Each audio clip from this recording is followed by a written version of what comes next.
So Solomon said there is a time to laugh and a time to cry, a time to live and a time to die. Very pragmatic, very practical, very unemotional, but very true, isn't it? So I'm in hospice with my mom who's dying and not laughing, crying on the inside because I don't cry outwardly. It's really hard and it's tense and sad, depressing, and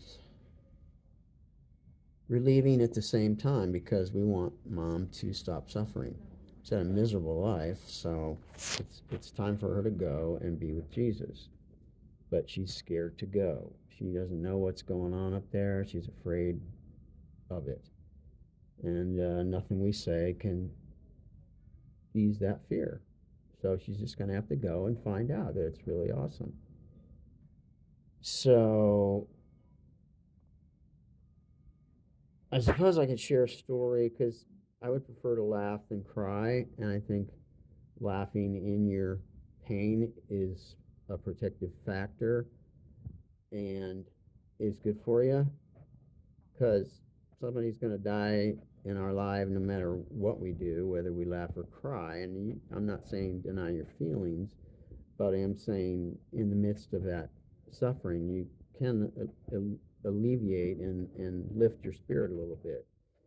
And God gave us that ability to laugh, make that sound, and it affects our body physiologically, and it affects our emotions, therefore. So, as a substance abuse counselor and a graduate student in counseling, I've learned all these things, so I'm not just saying them randomly. Anyway, so the story is mom was in the ER and her blood pressure was dropping. I know blood pressure was dropping and her blood sugar was going dangerously low and the nurse was getting anxious. And since I'm kind of ignorant of blood pressure and I know about blood sugar, I know that was in her 30s, and that's dangerous.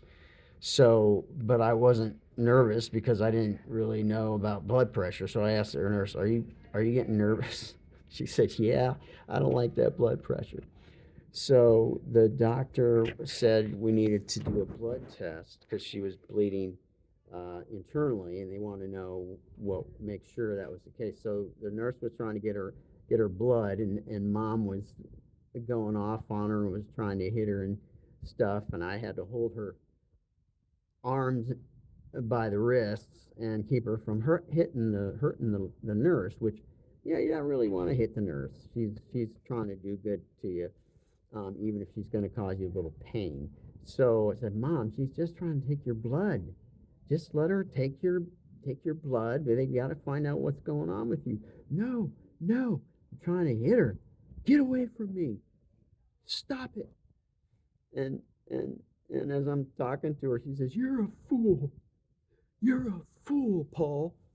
And I was just chuckling. I was chuckling, and my body was bouncing as I chuckled, and the gastroenterologist was in there watching this whole thing. And I don't know if he thought I was callous or not or insensitive because I was laughing at my mom's anger. But this is not my mom calling me a fool, her caretaker for the last 7 years. Um, but I'm thinking, well, and I even said this out loud. I said, well, I probably am a fool.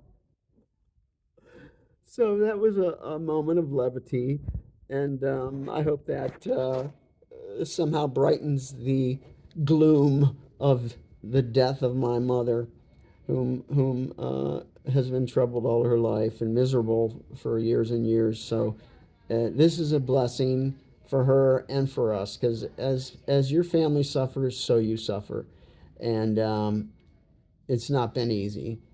But laughter is one of those protective factors, as they say in the counseling biz, and we all know laughter is good medicine. And guess who said that? Solomon.